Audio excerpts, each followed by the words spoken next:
जय जगन्नाथ। आपण मानंकु मोर हृदय भरा नमस्कार। आसंतु शुणिबा श्रीमद् भगवद गीतार तृतीय अध्याय श्लोक 14 और 15 सविशेष व्याख्याटी शुणिबा सहित से महाप्रभु उद्देश्य जय जगन्नाथ और जय श्रीकृष्ण कमेंट बॉक्स रे लिखि दियंतु। ओम श्री परमात्मने नमः। मोते घोर कर्म नियोजित करुछंती कहीं? अर्जुन यही प्रश्नर उत्तर में भगवान अनेक कारण दर्शाइबा संगे संगे निम्नोक्त दुईटी श्लोक सृष्टिचक्र सुरक्षा निमंते यज्ञ अर्थात कर्तव्य कर्म करिबार आवश्यकता प्रतिपादन करुछंती।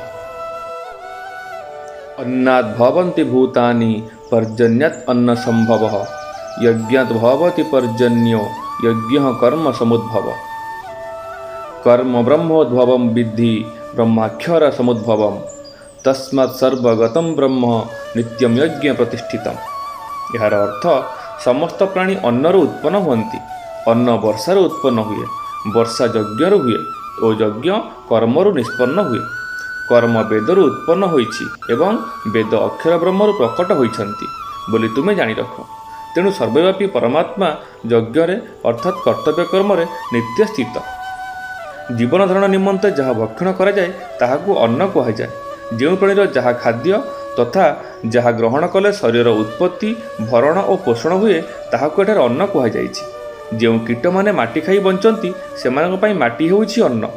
जरायुज अर्थात मनुष्य पशु इत्यादि, उद्भिज अर्थात वृक्षादि, अंडज अर्थात पक्षी सर्प पिंपुड़ी इत्यादि एवं स्वेदज अर्थात उकुणी आदि यही चारि प्रकार प्राणी अन्नरू उत्पन्न हुअन्ति एवं अन्न खाई बंची रहन्ति। समस्त खाद्य पदार्थ जल द्वारा उत्पन्न हुए। घास कुश और शस्य प्रभृति तो जल द्वारा उत्पन्न हुए। एपरिक माटी उत्पत्तिर कारण मध्य जल। अन्न जल वस्त्र बासगृह इत्यादि शरीर निर्भर सामग्री स्थूल रूपे बा सूक्ष्म रूपे जल सहित संपृक्त एवं वर्षा हेउछि जलर आधार। मुख्यतः यज्ञ शब्दटी आहुति प्रदान रूपक क्रियार वाचक, किंतु गीतार सिद्धांत और कर्मजगर चलित प्रकरण अनुसार एठारे यज्ञ शब्द समस्त कर्तव्य कर्मर उपलक्षक। त्याग ही यज्ञ मुख्य। आहुति अन्न घी प्रभृति पदार्थर त्याग हुए। दान देले दान सामग्री त्याग हुए। तप कर निज सुख भोगर एवं कर्तव्य कर्म कले स्वार्थ और आरामर त्याग हुए। सुतरां यज्ञ शब्दटी यज्ञ अर्थात होम दान तप प्रभृति शास्त्र विहित समस्त क्रियार उपलक्षक। बृहदारण्यक उपनिषद एक कथा अच्छी। प्रजापति ब्रह्मा देवता मनुष्य और असुर मानक रचना करी सेमानंकु द अक्षरटी उपदेश देले। देवगणक पाखरे प्रचुर भोग्य सामग्री थिबारु द अक्षरटी को सेमाने दमन कर बोली बुझिले। मनुष्यंकर संग्रह प्रवृत्ति अधिक थिबारु द अक्षरटी को सेमाने दान कर बोली बुझिले। असुरंकठारे हिंसा भाव अधिक थिबारु सेमाने द अक्षरटी को दया कर बोली बुझिले। एही भली देव मानव और दानव को दी जाइथिबा उपदेशर अर्थ है परहित करिबा। वर्षा समय मेघर द द द गर्जन आदि मध्य ब्रह्मा उपदेश रूपे दमन कर दान कर दया कर कर्तव्य कर्मर स्मरण कराउछि। निज कर्तव्य कर्म पालन कले वर्षा हेब किपरि? वचन अपेक्षा निज आचरणर प्रभाव स्वाभाविक भाव अन्य मानक उपरे अधिक पड़े।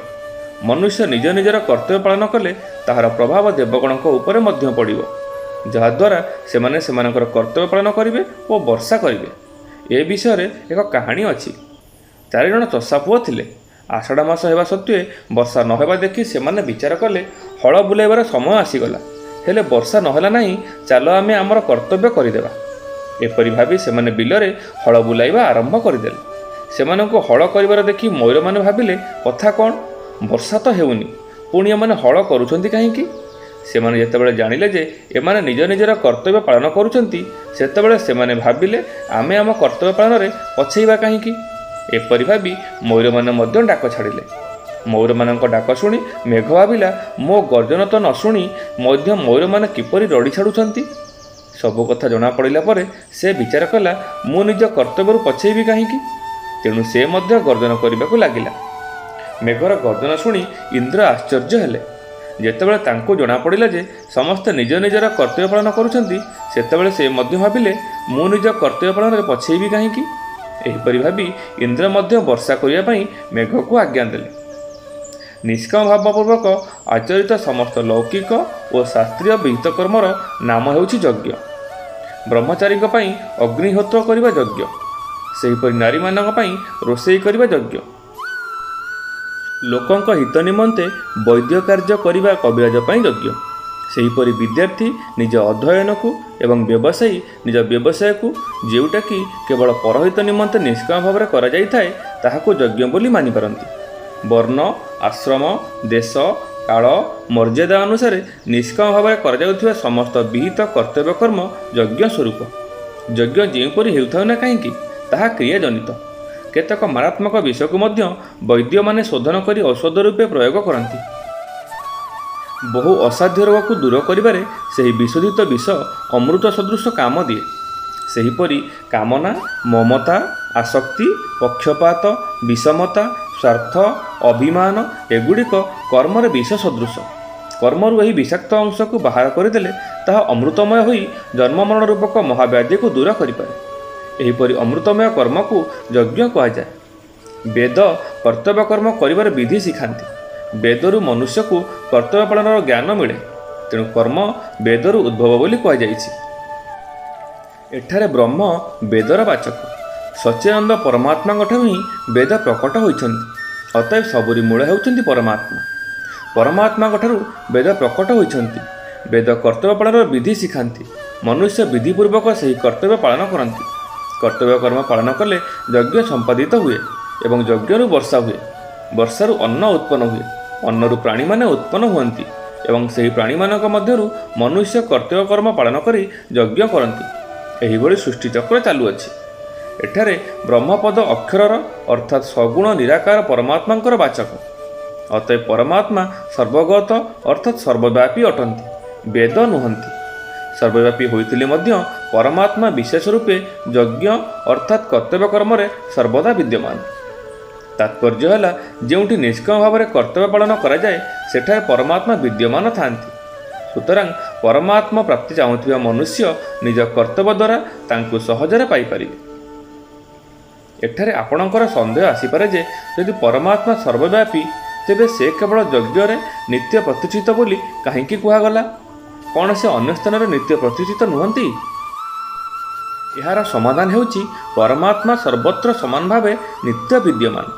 ସେ ଅନିତ୍ୟ ଓ ଏକଦେଶୀୟ ନୁହନ୍ତି, ତେଣୁ ତାଙ୍କୁ ଏଠାରେ ସର୍ବଗତ କୁହାଯାଇଛି। ଯଜ୍ଞ ଅର୍ଥାତ୍ କର୍ତ୍ତବ୍ୟ କର୍ମରେ ନିତ୍ୟ ପ୍ରତିଷ୍ଠିତ କହିବାର ଅର୍ଥ ହେଲା ଯଜ୍ଞ ହେଉଛି ତାଙ୍କୁ ଉପଲବ୍ଧ କରିବାର ସ୍ଥାନ। ମାଟି ତଳେ ସର୍ବତ୍ର ଜଳ ଥିଲେ ମଧ୍ୟ ତାହା କୂଅ ଆଦିରେ ଉପଲବ୍ଧ ହୁଏ, ସବୁ ସ୍ଥାନରେ ନୁହେଁ। ପାଇପ୍ର ସବୁଆଡ଼େ ଜଳ ଥିଲେ ମଧ୍ୟ ତାହା ପାଇପ୍ର ମୁହଁରେ ହିଁ ଉପଲବ୍ଧ ହୁଏ। ଠିକ୍ ସେହିପରି ସର୍ବଗତ ହୋଇଥିଲେ ମଧ୍ୟ ପରମାତ୍ମା ଯଜ୍ଞରେ ଉପଲବ୍ଧ ହୁଅନ୍ତି। ନିଜ ପାଇଁ କର୍ମ କଲେ ତଥା ଜଡ଼ତା ଅର୍ଥାତ୍ ଶରୀର ଆଦି ସହିତ ନିଜର ସମ୍ବନ୍ଧ ମାନିନେଲେ ସର୍ବବ୍ୟାପୀ ପରମାତ୍ମାଙ୍କ ପ୍ରାପ୍ତିରେ ବାଧା ଉପୁଜେ। ନିଷ୍କାମ ଭାବପୂର୍ବକ କେବଳ ପରହିତ ଲାଗି କର୍ତ୍ତବ୍ୟ ପାଳନ କଲେ ଏହି ବାଧା ଦୂର ହୋଇଯାଏ ଏବଂ ନିତ୍ୟପ୍ରାପ୍ତ ପରମାତ୍ମା ସ୍ୱତଃ ଅନୁଭୂତ ହୁଅନ୍ତି। ଏଥିପାଇଁ ଭଗବାନ ଯୁଦ୍ଧରୁ ବିରତ ହେବାକୁ ଚାହୁଁଥିବା ଅର୍ଜୁନଙ୍କୁ ଅନେକ ଯୁକ୍ତି ଦ୍ୱାରା କର୍ତ୍ତବ୍ୟ ପାଳନ କରିବା ପାଇଁ ବିଶେଷ ଭାବେ କହୁଛନ୍ତି।